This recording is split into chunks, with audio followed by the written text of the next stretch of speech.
Hi everyone! Welcome to the 2025 end of year book tag. I can't believe it's end of 2025. Reviewing the books for this video was kind of crazy because I realized how many kind of bad books I read this year, or like disappointing books I read this year. So we'll be talking a lot about those for sure. I'm trying a new angle. Let me know if you like it. I'm trying to use natural light instead of a scary artificial light. And I think I like it, but it's also like there's a lot going on, but you can see more of my books, so I don't know. Anyways, I want to talk about the books I read in 2025. I couldn't decide if I wanted to pick one book for each question and talk about in depth, or just kind of rattle off some books that I felt fit that prompt. I don't know. I'm a yapper. So either way, it's probably going to be a long video. But I ended up deciding to just rattle off some books that came to mind for each prompt because I'm going to do ranking every book I read in 2025 here soon. And so if you want to hear my in-depth thoughts about any book, I will be brutally honest. And so that's coming. And so if there's anything you hear in here that you're like, I wonder if she feels that way, I will be talking about it more in that video. It is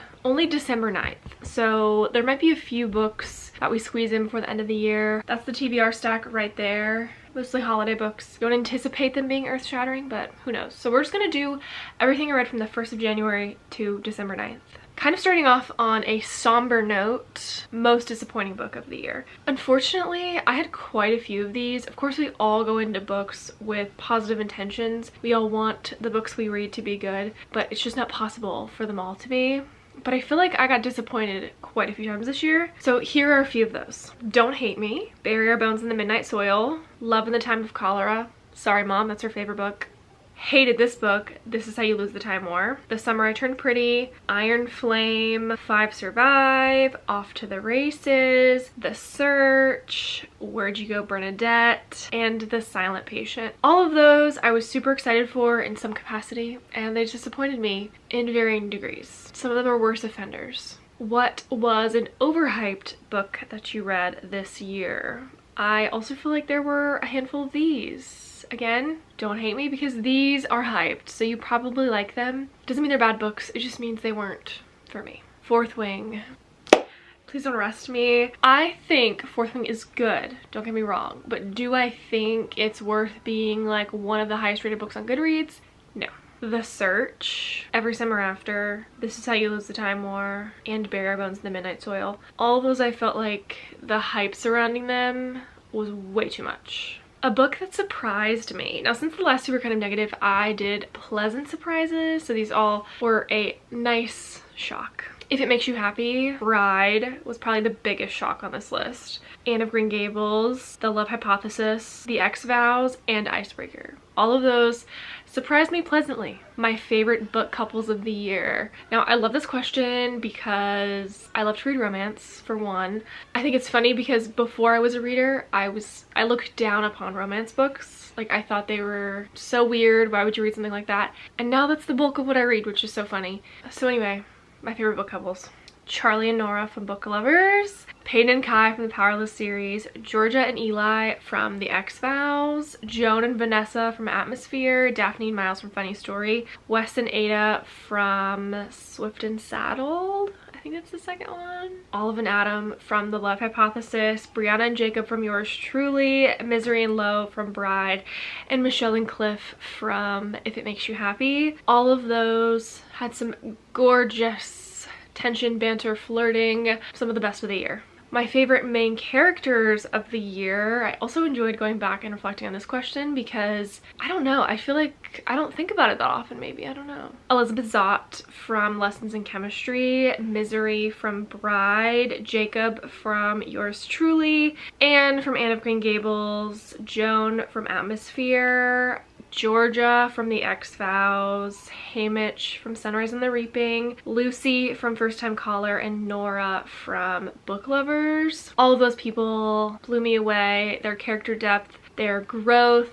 their personality traits, I adore them deeply. New favorite authors I discovered this year. I tried to narrow this list down. I'm only in my like second full year of reading, or this is my second full year of reading, so most authors I read are new to me. But I tried to pick those who were new and I plan on picking up books in the future on purpose from them. And for those, I have B.K. Borison, Jessica Joyce, Hannah Bonham Young, Abby Jimenez, and Julia Olivia. All of those authors perfectly encapsulated character depth and real life feelings to me. I love an author who can capture what real life feels like, and all of them I feel like did that beautifully. This question was hard for me to pick, and that was, what is the happiest book I read this year? I did not foresee this being such a hard question to answer, but I don't read a lot of like purely happy books. But I feel like the book that I was giggling at the most, smiling when I was reading and listening to it, was Anne of Green Gables. I adored Anne's character so much. She made me laugh so many times. She's so funny, her zest for life and her romanticization of everything is just beautiful. But I constantly was giggling when reading that book, and for a classic, I feel like that's a pretty good testament. The most frustrating book I read this year, I had quite a few. There were quite a few toughies this year. A criteria I felt like helped me pick books for this category were like, if I felt like this book had all the right components but something wasn't working, I feel like I picked it for this category, because like on paper it should work and didn't. A Witch's Guide to Magical Innkeeping, Bare Bones in the Midnight Soil, Every Summer After, Iron Flame, The Summer I Turned Pretty, The Unhoneymooners, Five Survive, Off to the Races, The Search, Where'd You Go Bernadette, Silent Patient, and The Coworker. All of those frustrated me in some capacity. Again, I'm just gonna remind you, if you're like, but what about it? I'm saving it for the reviewing all the books I read this year. That's when I'll talk about exactly why I picked these. The longest book I read this year, and it felt like it, was Iron Flame at 640 pages. God, it felt that long too. It felt longer. I feel like the Fourth Wing books could really lose 100 to 150 pages and be better for it. Second place, I believe, was Fearless, and that one went by in a blink because I enjoyed it. The plot fed me through the whole thing. The shortest book I read this year was Killjoy by Holly Jackson. It's a Good Girl's Guide to Murder novella, and it was only 130 pages, so short and sweet. My favorite book covers of the year. I love this question because I love book covers. I love shopping for books.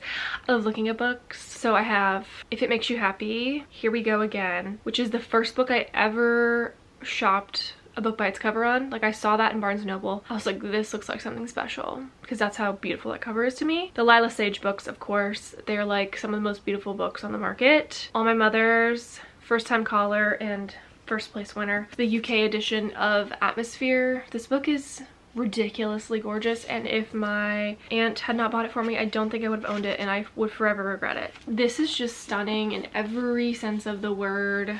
I feel like this invokes so much more of what happens in this book and the emotions of what happens in this book than the US cover, which is fun too, but I just love this so much more. The back's gorgeous, the sprayed edges, and the end papers are all beautiful, and it's signed. So that one's my top, obviously. Now, though I had quite a few books this year that I felt like were disappointing and really put me in a slump, like the whole spring was really hard for me. I had a lot going on, and I was reading terrible books. But I've also had a lot of books that changed who I am as a reader, informed who I am as a reader, and I've been thinking about them nonstop, and these are those. Book Lovers, yes. Sunrise on the Reaping, Fearless, those two back-to-back were like stabs in the heart. The X-Vows, Atmosphere, The Love Hypothesis, Anne of Green Gables, and yours truly. All of those, for one reason or another, I'm still thinking about to this day. My cringiest read of the year, I was excited to answer this question because I thought it was funny. It's not one that I thought was going to be on this list, but I had a book that perfectly fit it. So I'll do my honorable mention first. My honorable mention is The Love Hypothesis, because I feel like a lot of people use that book and say it's cringy,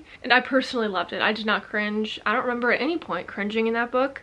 I know a lot of people do, and that's okay for them. But I thought it was funny to mention that one because I loved it so much. But my actual cringiest book that I actually physically wanted to crawl back inside of myself was Fangirl Down. That book is so insane. Like, there's almost no words. I was laughing because of how many cringy, silly things were happening in that book. I just couldn't believe it. I still can't to this day. Like, I feel like had it not been so cringy and made me laugh so much, it probably would have been rated lower, but because it had that effect on me, I think I gave it 3 stars because I just couldn't believe it. There's one particular moment where her shoes have to be taken off, and that's all I'm gonna say, but if you know, you know, and that's the cringiest thing I've ever read in a book. I had secondhand embarrassment for someone that's not even real. All right, wrapping this up, my lowest and highest rated on Goodreads that I read this year, and did I agree or did I rate them similarly? So the highest rated book that I read this year on Goodreads was Fourth Wing with 4.57 stars, which is a lot. That is very high, and for it to have like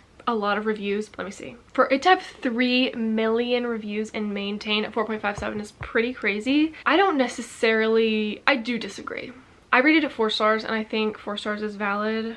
For someone who doesn't read fantasy though, maybe if you're a fantasy reader it's a 5 star. I felt like there were some issues I had with that book.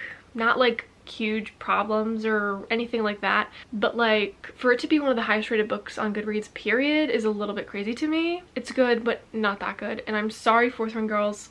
I love you, I support you. I feel that way about Powerless, and my book's not even rated that high, so I support you. I love you. I'm so happy for you. I just didn't feel that way, but to each their own. My lowest rated book this year was Fearful by Lauren Roberts, which was so disappointing because I am a Powerless stan. First and foremost, it's on Goodreads as a 3.36, which is very low, I feel like, and I rated it 2 stars. I did not like it at all. I had so many critiques about this book, but yeah, I agreed and even hated on it more than the Goodreads people did. Books this year that I would reread, kind of like I said earlier, though I had a lot of disappointing ones, I had a lot of really good, life-changing, straight to the favorites shelf reads, and so here are some of those that I would reread given the chance. Not only would I reread these, but I would take a highlighter to them.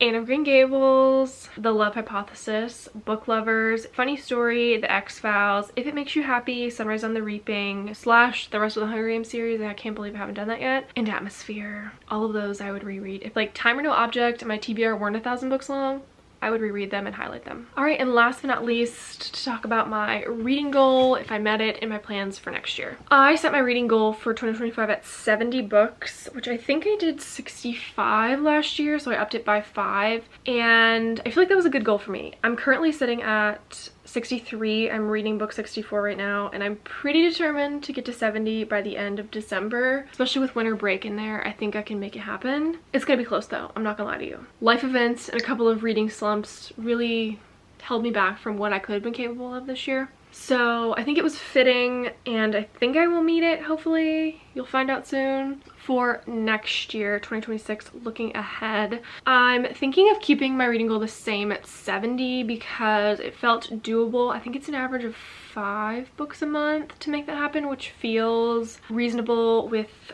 my workload and things like that. But I also have a lot of big plans for next year. I don't want to bite off more than I can chew at the same time. I don't want to sign up for 75 or 80 when I have a lot going on and I can't get there. So I'm gonna keep it the same, I think, maybe. All right, that is the end of my end of year book tag for 2025. I cannot believe this year is almost over. It went by in a blink. Hopefully I have even more fantastic reads in 2026. There are 1,000 books on my TBR currently, so I've got to get reading. In 2 weeks, I will be ranking every single book I read this year. So if you want to know more of my thoughts, my reasonings, my suspicions of some of these books, tune in then to find out why, and you can disagree with me or agree with me there.